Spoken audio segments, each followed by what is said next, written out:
Welcome to the 40th week of this year's In Times Like These recap. Now let's get into this. Starting with Wanda Mitchell, who runs into Owen Grant at Theodosius Palace, demanding he leave her alone. Owen attempts to rekindle their friendship, but Wanda bitterly reminds him that his actions nearly jeopardized her daughter Yvette's future. When Owen asks about her daughter Yvette, Wanda angrily rebuffs him, insisting he has no right to that information.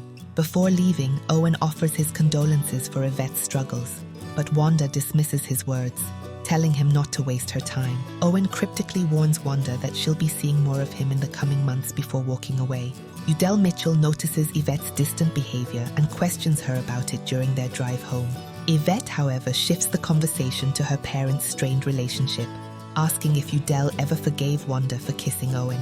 Udell admits that Wanda hurt him, but he's trying to keep the family together. When Yvette asks why Wanda hasn't come home yet, Udell suggests she's still at work. Yvette then questions if she'll end up making the same mistakes as her mother. Udell reassures her, but when he offers a hug, Yvette rejects it and walks away.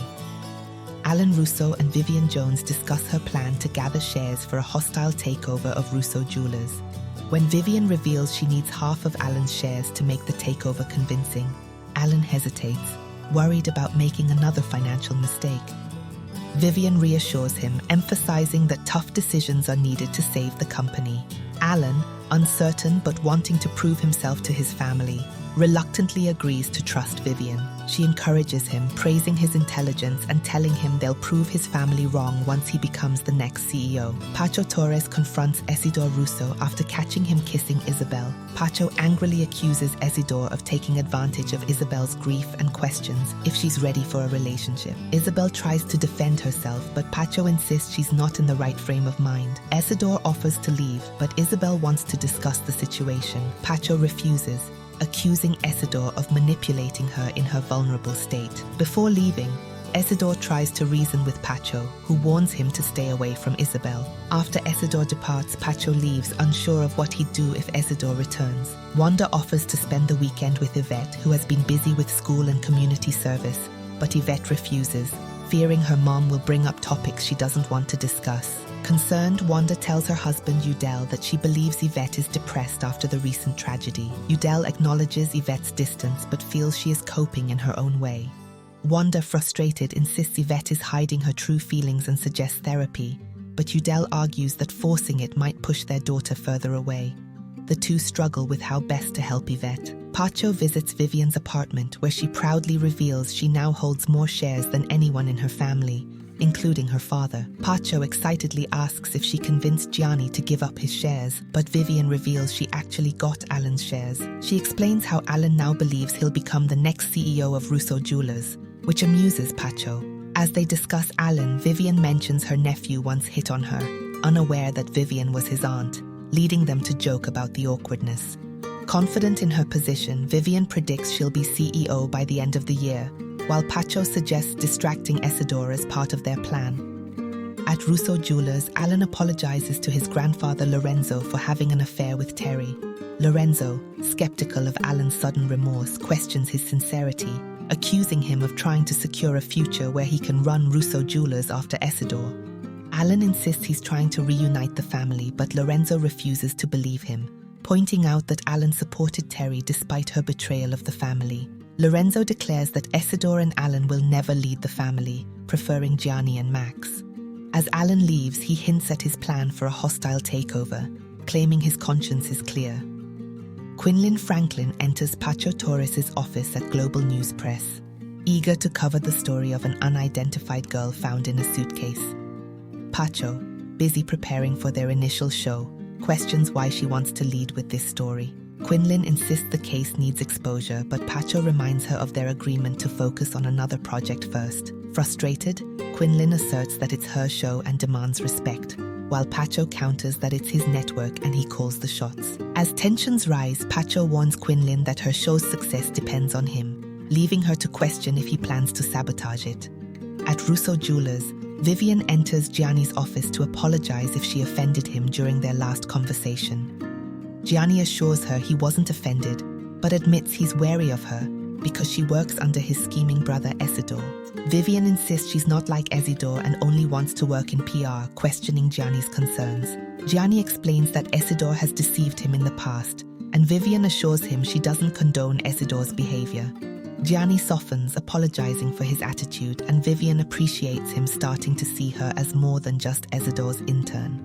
At the Russo estate, Alan approaches Clarice, expressing concern about Lorenzo's growing anger. Clarice, frustrated, reminds Alan that she urged him to make peace with Lorenzo. Alan claims he tried, but Lorenzo rejected him. When pressed about what caused the conflict, Alan reveals that Lorenzo allegedly wished Elvira was still alive, and that Alan had never existed. Shocked, Clarice can't believe Lorenzo would say such a thing, but Alan insists he's telling the truth, suggesting that Lorenzo may need a break from Russo Jewelers to clear his head. Max approaches JJ, hoping to resolve their differences after Ulisa's death, but JJ feels it's impossible. Max, saddened by the tension, reminds JJ of their past friendship and his relationship with Vanessa, hoping they can move forward. JJ, however, is focused on how their mistakes ended his friendship with Ulissa and insists there's only one way forward.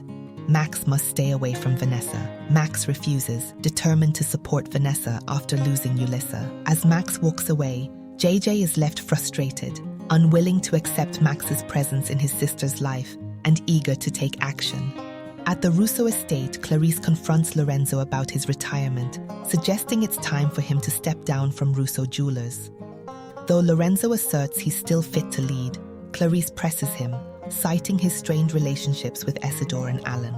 Lorenzo refuses to change his stance, hinting at deep betrayals by Isidore and Alan, but declines to reveal details. This leaves Clarice unsettled, prompting her to meet with Alan, where she admits he was right about Lorenzo's stubbornness. Determined, Clarice vows to do whatever it takes to push Lorenzo into retirement. Isidore meets with Isabel at Theodosius's palace, surprised by her invitation.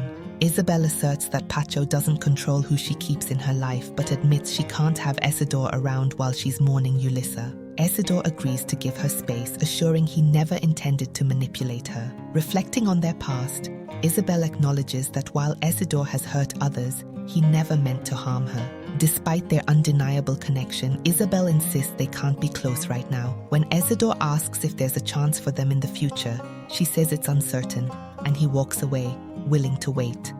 Gianni informs Heidi that there's news she should hear, but before he can explain, Owen enters and announces he's running against her for district attorney. Shocked, Heidi questions Owen, who suggests she check the local news. He taunts her with the idea of early retirement, pointing to her family's recent scandal.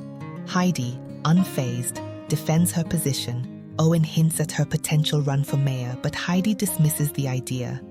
After Owen leaves, Gianni checks on Heidi, who declares she's ready for the challenge ahead. Quinlan tells Ben that while Pacho won't block her from covering the girl in the suitcase story, he plans to sabotage her program. Enraged, Ben offers to confront Pacho, but Quinlan urges him not to get involved, saying she'll focus on gathering information about the unidentified girl. She plans to investigate the south side where the girl was found by speaking to her contacts there. Ben expresses concern, but Quinlan insists she can handle it, having grown up in that tough environment. When Ben asks why she's so connected to the case, Quinlan admits she could have easily been that girl. Can't get enough of the crazy world of In Times Like These? Then, treat yourself to a binge watch of In Times Like These. Don't forget to like, comment, share, and subscribe. You're not ready for what's to come, but tune in anyway.